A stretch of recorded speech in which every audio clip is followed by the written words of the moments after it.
Light-skinned Sherlock Holmes is back to solve yet another mystery. Currently, I have a perfect score. I have yet to fail. There has yet to be a mystery that has gone unsolved. Princess Diana doesn't even really count because it's not unsolved. It's just what the hell you think happened. You know what I'm saying? I feel like I'm still right. So I've got a perfect score so far. This time we've got the bizarre death of Alfred Loewenstein. Don't know who the hell this dude is, but apparently his death was fairly bizarre. But there is nothing too bizarre for the light-skinned Sherlock Holmes. Alright. Let's turn it up so we can hear it.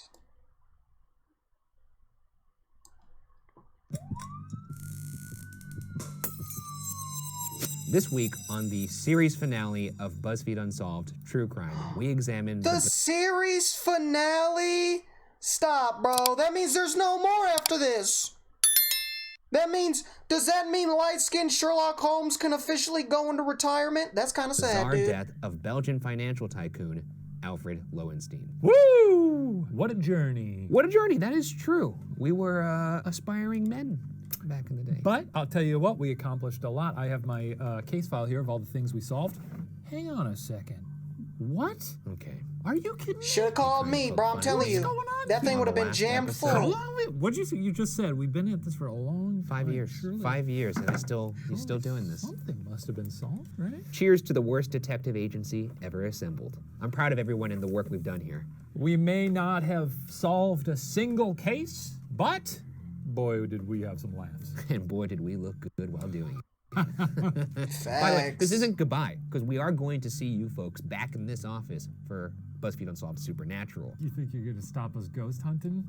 Fat chance. All that aside, let's strap in and talk about a funny man who fell out of the sky. Ryan, I hope that you have saved an absolute, certified, grade A banger. Banger! It's about to be a Do you think banger! I would do anything less than serve up a certified grade A banger? Banger. Why don't you crack that Manila, mon frere? Alfred Loewenstein was born in 1877 in Brussels. Not much is known about his early years, but he entered the financial world around his 20th birthday. Yeah, people grow up pretty quick in Brussels, you know that? Yeah. Yeah, they really sprout up over there. I hope you choke on your coffee.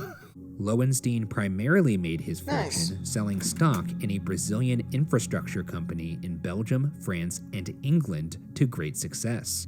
Eventually, Lowenstein became one of the richest men in the world, despite being considered eccentric and a, quote, loose cannon in business. In 1908, Lowenstein married Madeleine Maison, a beautiful woman from a prominent Belgian family, and the two had one son together. Their marriage seemed to be one of convenience instead of love.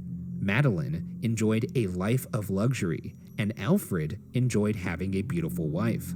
The two slept in separate... So they didn't get married because they loved each other. They got married because she loves money and he loves bad bitches. ...rooms and lived separate lives. That's the type of love I need. Reportedly spending almost all his time thinking either about his business or his only other passion, horses. I would have loved to have a little horse when I was younger. I think any time when someone pop quizzes you and says, who do you love more, your wife or your horse? And you have to take a second or two to think about it, and then you still say horse? It's strange too, because he clearly, like it said... Who do you love more, Sarah or your cat? Sarah.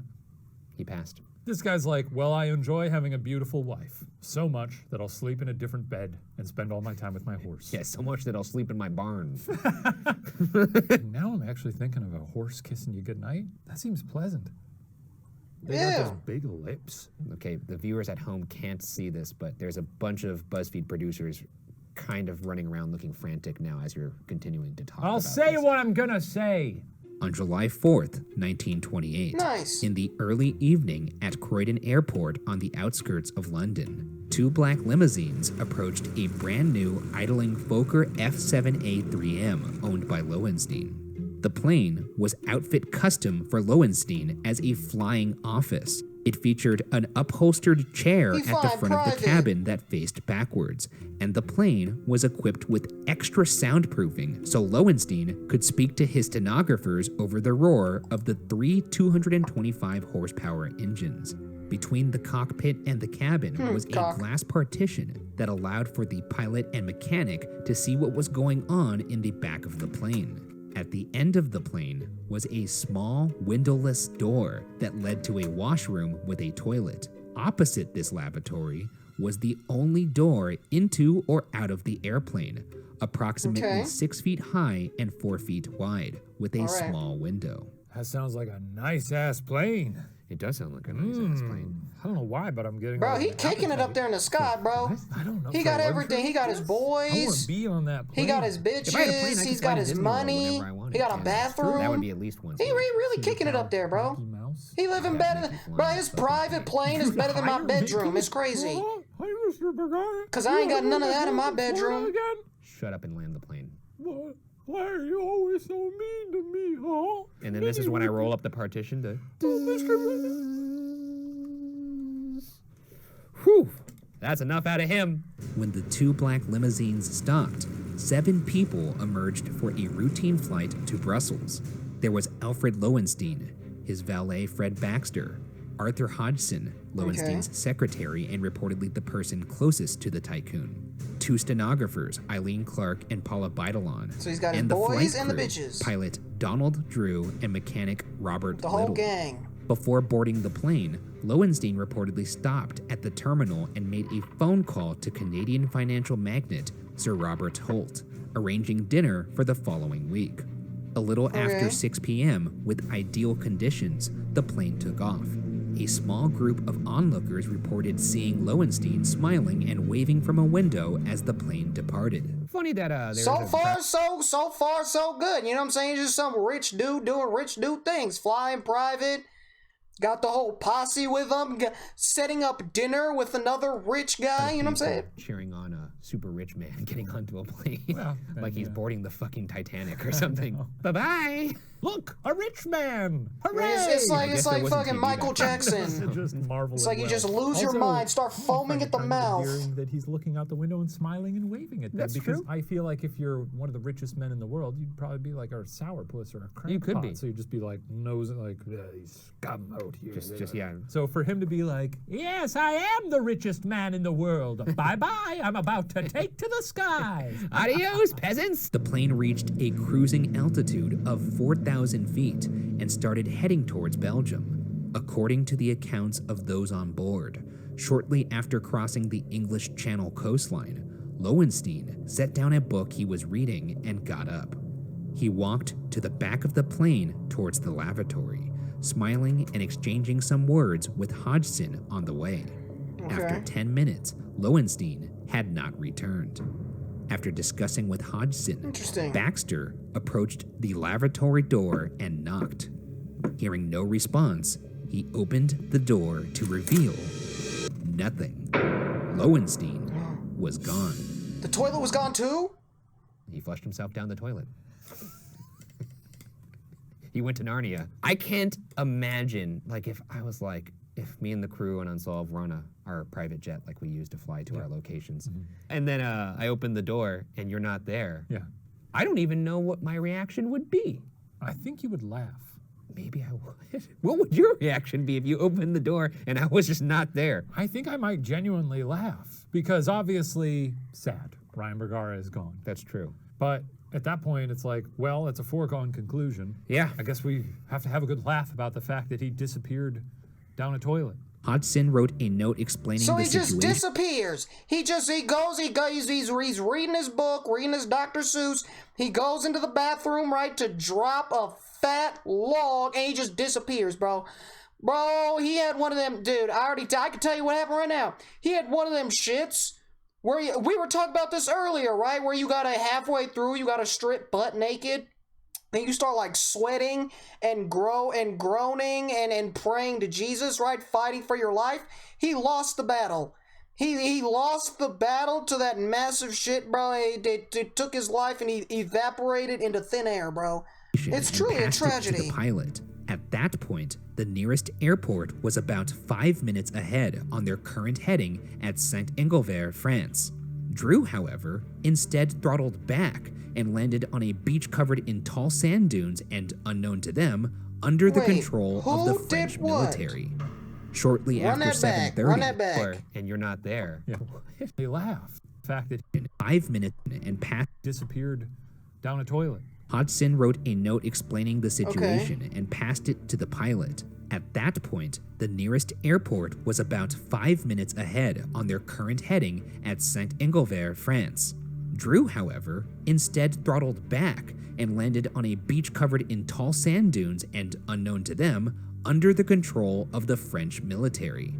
Shortly after 7:30, the passengers, now 6 of them, emerged from the plane and waited for someone to find them. What is going through this pilot's mind Why? to not just continue That's forward? weird. That is what's weird. Like, instead of going to the airport, you instead decide to land in a desolate sand dune area and just sit there and wait for somebody to come and rescue you. Like, you chose to become stranded rather than just fucking land normally. That's kind of shady, bro. The pilot, I don't trust that pilot. Something ain't right about him. I'm telling you, I got my eye on him. Instead, turn the plane around and be like, I'm gonna land on this beach. Is his thinking like, well, I'll go to where he may have jumped out? Maybe, but wouldn't you still go back to just land at the airport, get more people to come help you, instead of being like, I'm gonna land on this beach and swim after him? Yeah, but also, like, are people making logical decisions at this point? If someone has disappeared from your plane, I mean, that's like sorcery. I'd be like, I don't know, let's turn around and find the nearest spot to where he may have jumped out. I feel like you train for that as a pilot. You train for someone taking a spooky dookie and disappearing out of the bathroom? You don't train for somebody taking a spooky dookie, but you do train for unforeseen circumstances or pressure. And if your one reaction to something that's not even immediate danger to you is, I mean, in all fairness, right, that is a point, right? Because if you saw, right, the dunes where they had landed were on the coast. So maybe the pilot was just, instead of just thinking about, okay, what's the best place for me to land? He's just thinking,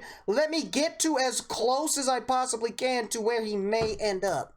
Maybe, I don't know, man. I feel like there's a lot. Meanwhile, at Fort Mardyk, Lieutenant Marquet of the 1st Battalion dispatched a party to arrest whoever had just landed on his beach.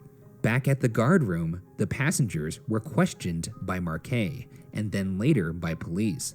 The next day, Marquet told the Daily Express that while the passengers admitted they'd lost their employer somewhere over the channel, it took a half an hour for them to reveal Lowenstein's name. Both stenographers had been crying. Hodgson was sweating excessively, and Baxter's teeth were chattering. Marquet... I don't know. I don't think any of that is very out of the ordinary. You're in a foreign place. You're talking to a French fucking lieutenant dude with a crazy mustache, right? He looks kind of intimidating, right? I'd probably be in this dude, like, if you know what I'm saying, it's like the thing where they got, like, the lamp. And they, like, point the lamp into your eye and they're, like, screaming at you. I'd probably be freaking out, too, bro. I'd probably be sweating. The whole room would stink, bro. The mirror starts to fog up, dude. I'm, like, shaking, pissing myself. Dude, I'd be nervous as fuck, too. So, emphasized that he believed their story, saying, quote, "It could not have been play acting. It would have been impossible for those on the aircraft to have acted as they did if M. Lowenstein had not met with some terrible fate." See, so I'm gonna go out on it's the limb nothing and say that crazy. Marquet, not the best interrogator or a good judge of when someone's lying. Because if someone's trying to tell me what happened in a possible murder case and their teeth are chattering and they're sweating excessively while others are crying, I think these are all stress responses. Yeah, that's what I'm Can we saying. pass judgment on these people? let's just do a little test here. It's not crazy. Hey, dude, what was the name of the guy? Hey, what was the name of the guy? Just tell me the name of the guy who fell. Maybe they didn't want to say that because they didn't automatically trust these people, you know what I'm saying? They didn't know who these fucking people were, you know what I'm saying? They didn't know what they were going to do with this information. Maybe they were just trying to be protective. You know what I'm saying? Hey, they didn't trust them. Now tell me the name. It's okay, son. Tell me the name. That's only 20 seconds Monsieur in. That's Lowenstein. 20 seconds in. 30 minutes of that? He's gonna grind his teeth to death. That's crazy. Yeah. Get this man a night guard. Less than 24 hours after the plane landed on the French beach, all French inquiries were suddenly abandoned. Since the incident had allegedly occurred outside their 3-mile territorial limit, the French argued they didn't have jurisdiction to investigate. British and Belgian officials took the same stance. Any crime, if one even occurred, apparently took place over international waters, and no nation was in a rush to claim it. That's fucking smart. I just think it's funny that this man fell from the sky. So there's just a zone. There's just a death zone where if you fly over the middle of the international water, international territory, and then you just slaughter somebody, you just commit the most heinous crime, right? Tax evasion. They can't get your ass. No government's like, I don't want to fucking. No one gives a shit about this fancy man in the sky. It's That's kind of crazy. sad. With no government willing to investigate, there was seemingly only one person on Earth who was motivated to get to the bottom of what had happened to Alfred, his wife, Madeline. I was really hoping you'd say his horse. His horse got on the phone and was just like,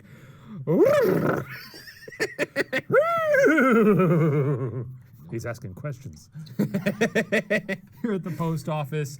You see your neighbor. She's all, she's got one of those black. yeah, the Sarah Winchester Right. veil. Yeah, and you're like, yo, are you okay? What happened? And she was like, my husband got sucked into a toilet. What? Sorry, I didn't mean to laugh. Could you excuse me for a second? He died doing what he loved. According to Belgian law, without a body, there could be no death certificate. Without a death certificate, there could be no reading of the will. And without the reading Nice. of a will, Lowenstein's estate would be locked up for at least 4 years. Madeline needed a body, and she let French authorities know a reward would be given to anyone who found it. Meanwhile, This is interesting. This is interesting. This is very, very interesting. The will and his inheritance. I'm cooking something. I'm cooking up the most absolutely absurd theory right now, dude, and no, it's a crazy. reward would be given to anyone who found it. Meanwhile, newspapers had a field day publishing rumors that turned the story from odd to straight up bizarre. The Exchange Telegraph reported a French fisherman saw a parachute descend over the channel the night of Lowenstein's disappearance, as well as a yacht racing out to meet it. The New York Times ran a source's claim that a car had met the plane on the beach and driven Lowenstein off. Another story said Lowenstein was never on the plane to begin with. Okay, so all of these are very clearly bullshit then, And okay? one French newspaper Don't- even claimed won't the listen to eccentric anything. millionaire was having an affair with a female inmate at a local insane asylum, and the two Really? had eloped. Despite no shortage Really? of rumors, a full 2 weeks passed with no sign of Lowenstein. They're really connecting the dots here with like, I saw a parachute fly out of the sky. Well, I saw a boat meet a parachute. Well, I saw a man get off a boat and get in a car. Well, I saw a man get out of a car and get on a horse. Well, I saw that horse go eat some hay. Yeah, they're treating this like an improv exercise, essentially. They're just Yeah, building bro. one sentence at a time. I do love the idea that he parachuted off and landed on a fucking yacht. Like Tommy Cruise. James Bond, bro. Like just jump out, parachute onto a yacht, bro. He's got like a laser I think gun. better would be just directly on a horse. Legs, wide open and just, Yeah! Home, baby! On July 19th, in a swell about 10 miles from Cap Grinet, France, skipper Jean-Marie Bougrand and companion Louis Legris discovered a decomposing body clad in silk underwear, silk socks, shoes, That's and a him. watch. That's him, bro. They hauled the corpse aboard and read the name engraved on his watch strap, Alfred Loewenstein. They found his ass. They found his. Okay, bro. I now see that theory I was cooking doesn't seem so bad anymore, bro. Woo! I'm telling you. Woo! Wee. Okay. decomposing Okay. covered in silk. One thing that's interesting about this, the body actually smelled so bad that instead of keeping it on the boat, the sailors wrapped his body up in a sail, tied a line to it, and threw him overboard and towed it back to that- shore. It'll keep the forensics Yeah, in dude. good shape. And that'll really help the autopsy later. PU! Get him the fuck out of here. The Lowenstein family arranged for a private autopsy. The autopsy took an unusually long time, with the official report released more than 2 months after his death on September 10th. The doctor found a large wound in Lowenstein's stomach, and that every bone in his body was broken. The report also noted Lowenstein was still alive when he hit the water. Here's my explanation, right? Every bone broken in his body is very obviously the result of his plummet. He was pushed off the fucking plane, plummeted to his death, and when he smacked the fucking water, right? If you slap water, like just fucking high speed, just fucking slap that shit, it's like you're landing on concrete, dude. So I'm not shocked that every bone in his body was broken. The wound he sustained was either from him hitting the water, right? He belly flopped in there and either did that, or he's sitting there floating in the ocean, a rotting corpse. So, right, some form of aggressive, angry sea life was probably seen him a nice steak dinner. The You know what I final mean? cause of feel like death there's was explanation ruled there. to be a fall of 4,000 feet. Gee, who would have ever guessed? That just shows you the marvel that is the human body. For every bone in your body to break and you just not to like explode into like a vapor. Yeah, I guess it kept it all together, huh? I just can't imagine the sensation of picking up a body that had nothing but broken bones. But also, it's been in the ocean for a bit. So that skin, like, you ever seen a blobfish? you Yeah, know? like a blobfish. Yeah. Where it's like a little translucent. Yeah. I mean, I hope that as soon as you smack into the water, you're out. done. But I'm Yeah, bro, imagining you're alive, and every bone in your body is broken, dude. I just can't even, rocketing toward the dude. water and being like, oh, well, maybe this won't be so bad. And then just like, With a body found but practically no official investigation into what happened, it's time for us to jump into theories about I what got exactly my theory. happened I to have Alfred a theory. I have a theory. Now, we gotta watch these ones to see if there's any other, because they love to just throw in random bits of important evidence afterward. It makes no sense. But we go. I got the theory, dude. I can tell you exactly what happened. Lowenstein. Our first theory is the official reported cause, that while trying to go to the bathroom, Alfred Loewenstein accidentally opened the wrong door and fell out of the plane. By the way. pretty funny. Makes no fucking sense. 2 flush handles on the toilet right next to each other. Ooh, that was one hell of a... The New York Times reported that That in one's the dumb weeks as leading fuck. up to the fateful flight, Lowenstein was growing increasingly absent-minded, stating that those around him, quote, had been noticing that he would blunder through wrong doors in his home or offices while his mind was occupied with grandiose schemes of speculation, end quote. An accidental fall became one of the most popular theories, partially because that's the story everyone on board stuck to. I think, bro, my theory is clouding my judgment, I feel like, because I'm having a hard time with this. Because this is his private jet. Do you know what I'm saying? He's written on this thing multiple times. The bathroom didn't have a window, but the door to the outside did have a fucking window, and the door was only 6 feet tall. So the window would have been at, like, I'm 5'9". It probably would have been about my eye level. So if you walk up to a door and you see clouds flying by, you should think, okay, I probably shouldn't open this fucking door. So I don't think he was that much of an idiot to do that. I really no don't. one on board noticed, really don't. though, if that was what happened. Well, you're asking the question. Because then the door would have stayed open. He didn't like, it wasn't like fucking Tom and Jerry where he walks out, he's like sitting there for a second, realizes it, and then he closes the door and then falls. That's not how gravity works, you know what I mean? Okay. I just think it's funny that like the main theory is that people were like, yeah, that sounds like Alfred just walking through doors. That's probably what happened when either of us dies. They'll be like, they were an idiot. Yeah. That guy was a real dumbass. Checks out. I just can't imagine a bigger whoopsie in my entire life. At an inquest conducted in Brussels before the body was found, the pilot Drew and the mechanic Little told the judge that as they flew the plane back to England, both men went to the back and were able to easily open the plane's entry and exit door. While neither of the men were under oath at the time, there were no other qualified witnesses to speak on the matter, and the judge had to take them at their word. Outside of Drew and Little, however, most of the aviation world considered this explanation ludicrous. Dude, no one had my ever theory makes so much fucking sense, bro. ever been known to have fallen out of such a door. To start, the door to the plane and the door to the washroom looked nothing alike. Exactly. The airplane door had a window, while the bathroom door, for obvious reasons, did not. The weekly magazine Aeroplane published the popular opinion that, quote, everyone who knew the machine agreed that the door never opened by accident, end quote.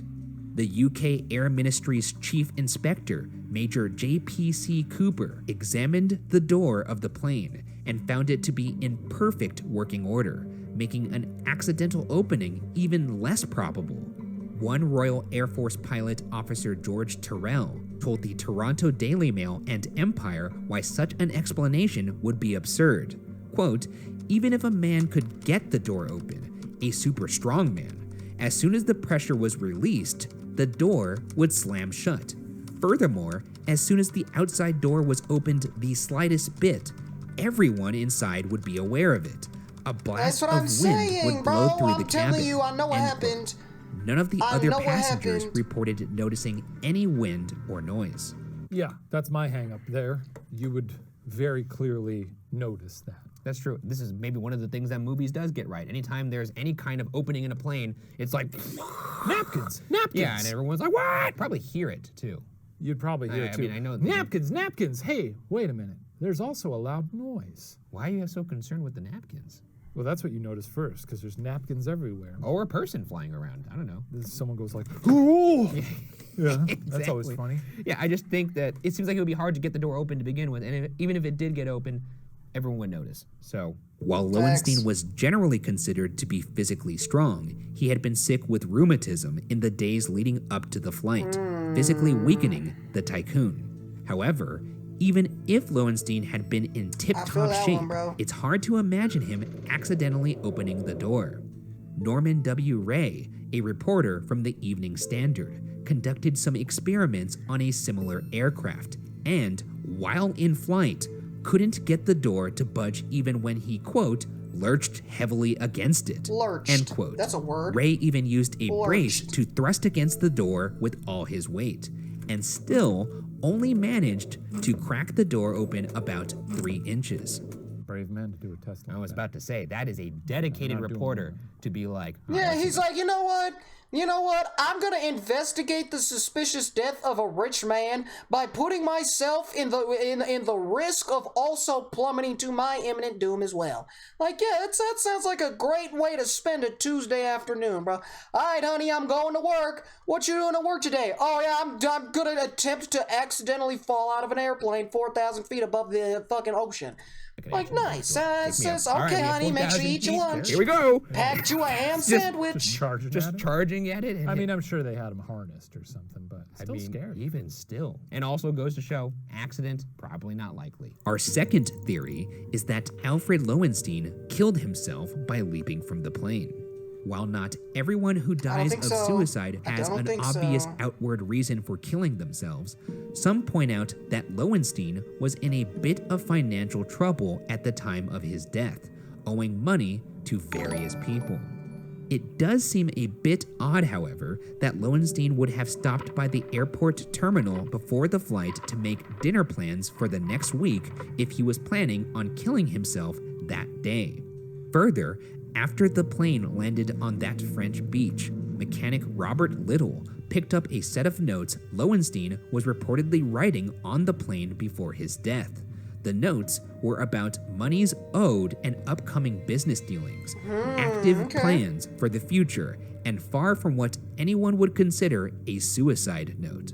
Of course, This theory also suffers from the same flaws as the accident theory, specifically the fact that most agree it would be physically impossible for Lowenstein to open the door himself. Exactly. And that I have an explanation for the door. I can explain the door. I can explain it. Oh, he made plans. I can explain it. There was no note. That doesn't matter. telling you. The fact is, there's no way he could have opened that door. He couldn't have done it anyway. Exactly. And if he somehow went real Man of Steel, opened the door, everyone would be like, hey, I think Al just fell out of the sky. Yeah. Which means we'd turn our little beams of justice. To the murderous toilet. No, to the crew. Oh, yes. With accident and suicide both physically Here's the unlikely, good one. it's time we look at the third Let theory, him know. that Alfred Loewenstein was murdered. Woo, there it is, baby. There it is, baby. Many point right out there. that while it Right appears there. impossible for one man to have opened the door mid-flight, it was shown that two men working together could manage it. And there was 6 motherfuckers on the plane. Absolutely. There is also no shortage of peculiar behavior on behalf of the other passengers that could indicate underhanded dealings. For instance, why did the plane land on the beach instead of at the nearby airport? One of Lowenstein's obituaries mentioned that he never read books, so why did the passengers insist he had been reading before getting up? Was he reading or making notes about his business dealings? Finally, as Lowenstein was known to never drink, why did the coroner find alcohol in his system?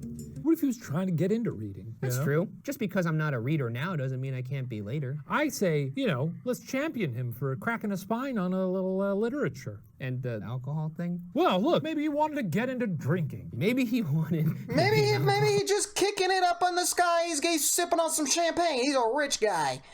He's rich as fuck. He's probably drinking some, he's probably just sipping on half a glass, not even half a glass, 3 inches full of some $500 vermouth or some shit.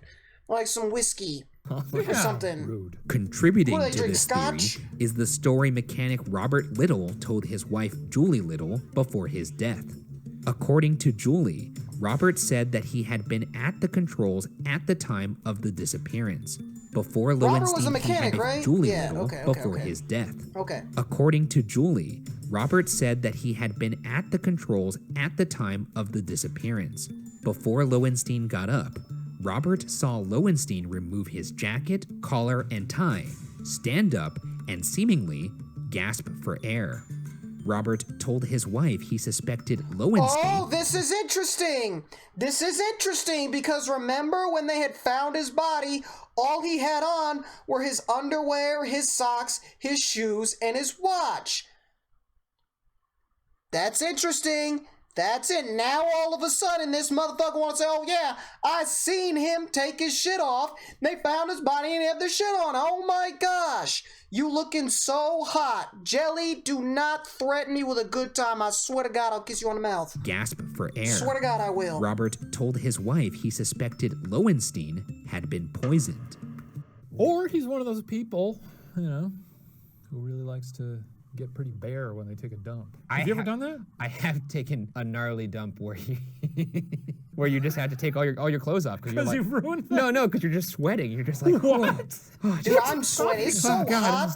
So you've never It's so been hot, in the bro. process My of taking room a stinks. particularly gnarly dump. You where walk you into were- my bedroom and you could kill a small bear with just the stench in this room, bro. My balls, so this is not uncomfortable and it fun. hurts so much you just start taking your clothes off? It is so Absolutely not. hot. I've done that. We saved this topic for the very last episode because if we had done it sooner, we would have gotten canceled. That's fair. If Lowenstein was murdered, there's also the question of who was behind it. I can tell you. Let's get into the suspects.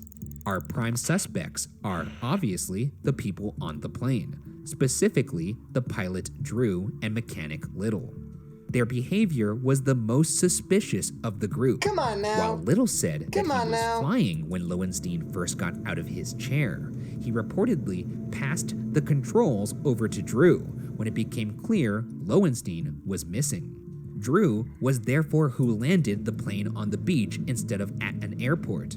It's also unclear why neither Little or Drew didn't use the radio to notify anyone that a passenger had seemingly fallen from the plane. Drew also gave contradicting stories about whether he had turned the plane around to search for Lowenstein before landing. It is a little weird that they didn't radio anyone like, hey, dude fell out of our plane. Well, that's embarrassing, though. I mean, at that point, it's up to you to make sure everyone's safe. That's true. They are your responsibility. And if someone gets sucked through a toilet, then I want to make sure that we do our due diligence and make sure they're not, you know, playing a little funny game of hide and seek. Yeah.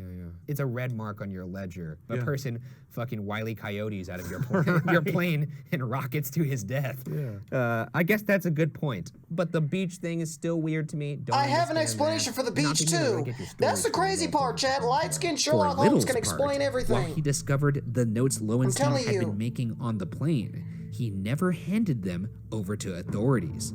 Some speculate this was because the notes would rule out suicide, an option he wanted authorities to keep as plausible to steer attention away from the theory of murder. There's also their testimony given to the Belgian judge stating they were able to open the door while flying back to England, an assertion most people claim must have been a lie. If Drew and Little, or anyone else on board for that matter, was responsible for shoving Lowenstein off his plane, the rest of the passengers would have all had to agree to keep their mouths shut, or have been in on it. Dude, If that's I'm the telling case, you. William Norris, author of a I'm book about telling this case, you. The Man Who Fell from the I'm Sky, telling you, I got argues it. someone likely paid everyone off.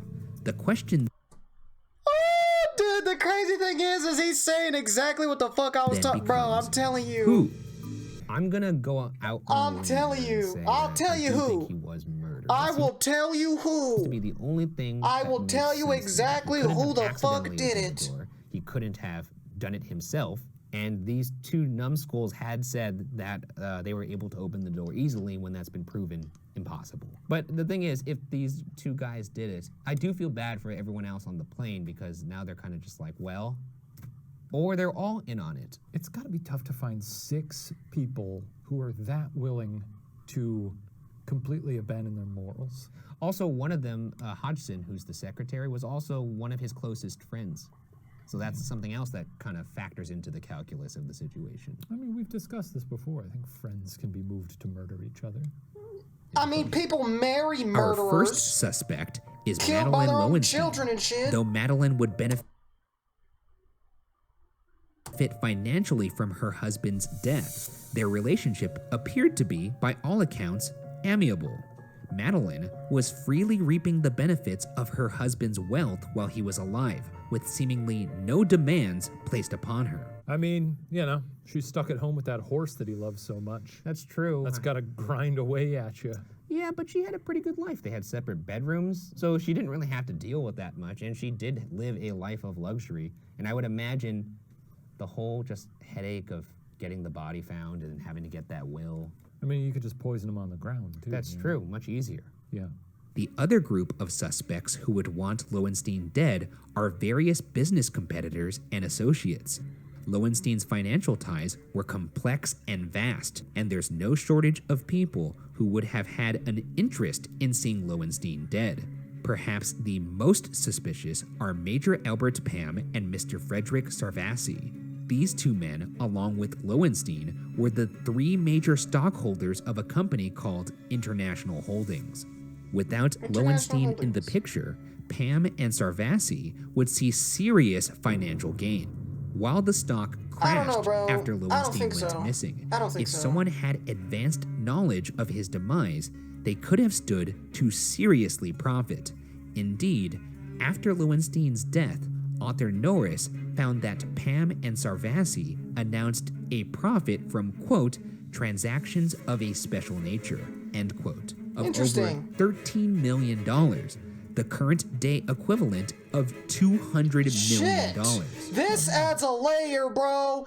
This adds some. This. Okay. It is a okay. lot of money, okay. man. When I you're got it. dealing with especially I got a it. wacky I got case it. like I got this, it. you could kind of, return to the standbys of crime, which is follow the money. I mean, anyone who has ties to a company called International Holdings, Yeah. I'm gonna guess the primary function of that company is to murder people. Sounds shady as hell. I like this one a lot, actually.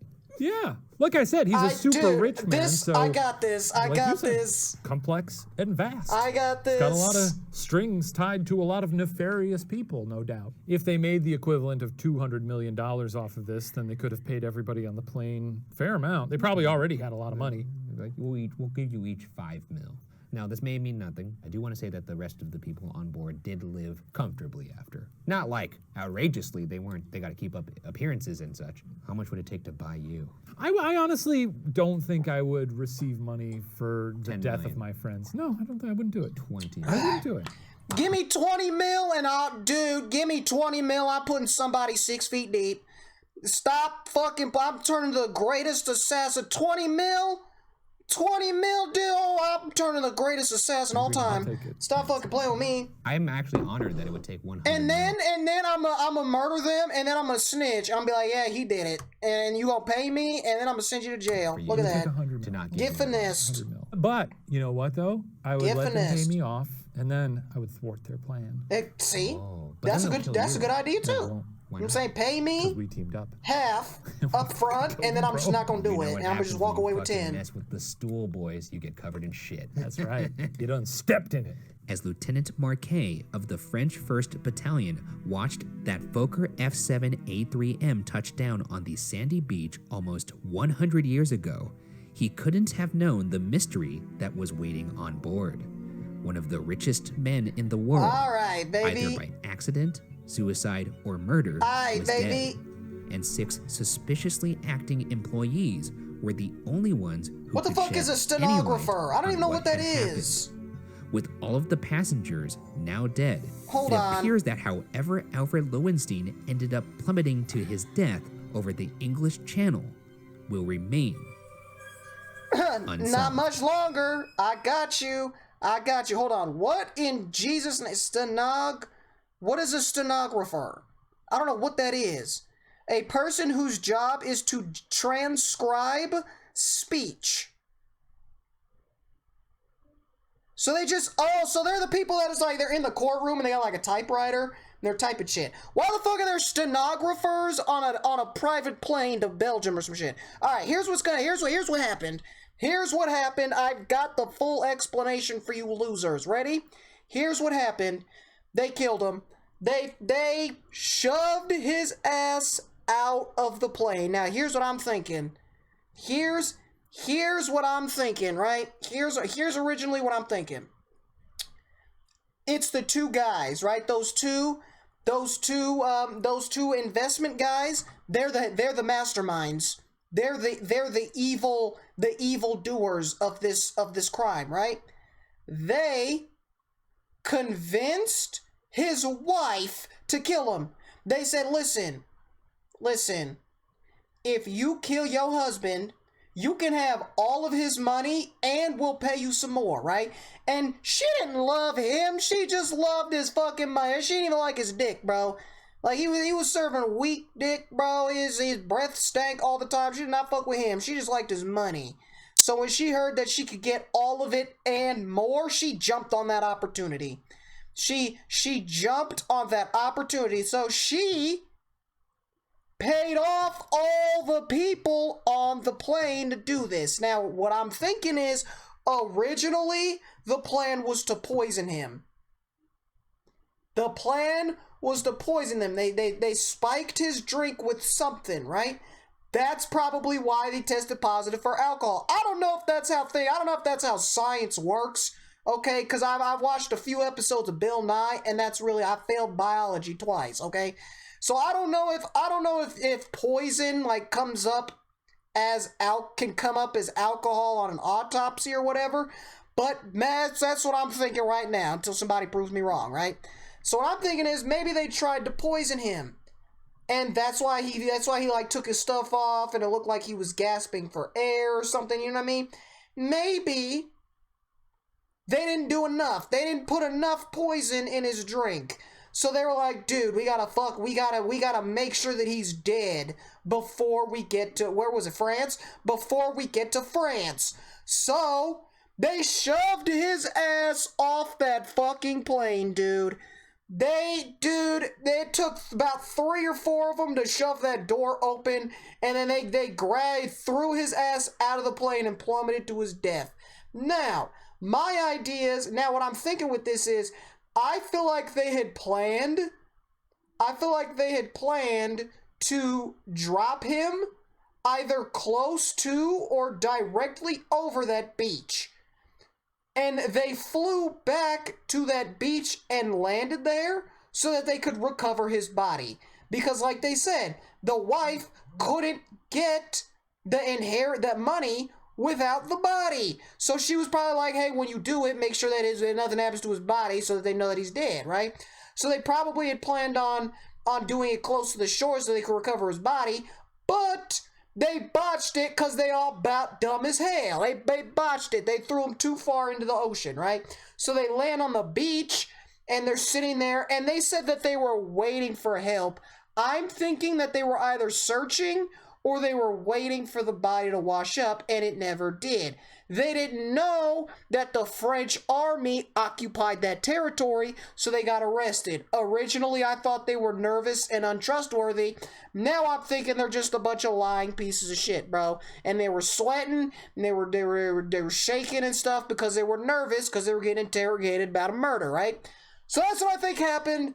That's what I think happened. I think the 2 dudes hired the wife. The wife hired the plane people. The plane people fucked up twice. They didn't poison them enough. They pushed them off in the wrong spot. They got caught by the authorities, but they still got away with it, and they lived a happily ever after off the fortune of this dead man. Boom! That's what I think happened. That is a fact. These are the facts. This is the factual conclusion of the case. He was murdered. Arrest every single person on that plane. And the 2 dudes, they probably all dead by now, but arrest, put shackles on their dead corpses. Boom. That's what happened. He was murdered. Case closed on another entire season of Buzzfeed Unsolved. Unfortunately, it has come to an end, but we finished with a perfect score. If you disagree, you don't know what the hell you talk about. We went 5 for 5, 6 for 6, however much it was, dude. Solved all of the mysteries. It was a great season, and it was a great run, but it's looking like it's time for light-skinned Sherlock Holmes to hang up his hat, hang up his pipe and his notebook, bro, and enjoy retirement on Cancun with a bunch of international drug dealers, bro. It was fun.